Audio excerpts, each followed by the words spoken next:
Welcome to Not Milk Never Milk. Subscribe if you're lactose intolerant.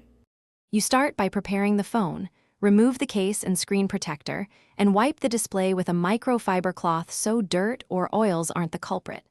Next, inspect for cracks, moisture, or debris in the charging port because sensors misbehave when dirty.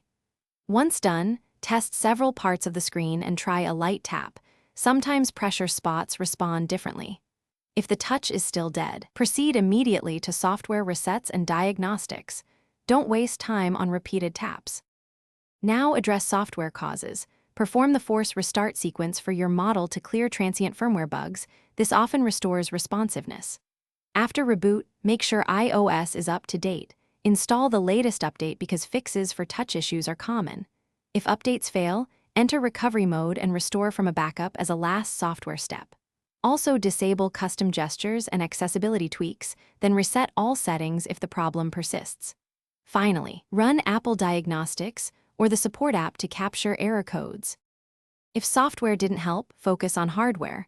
Look for screen separation, warped edges, or a swollen battery. These indicate physical failure.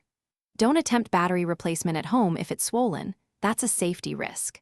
For a non-responsive digitizer, a qualified repair shop can test and reconnect the display cable or replace the digitizer assembly with a calibrated part. Once repaired, verify touch across the entire screen. If symptoms persist after repair, back up your data and escalate to Apple. Thanks for watching. If this was helpful, leave a like and consider subscribing. See you next time.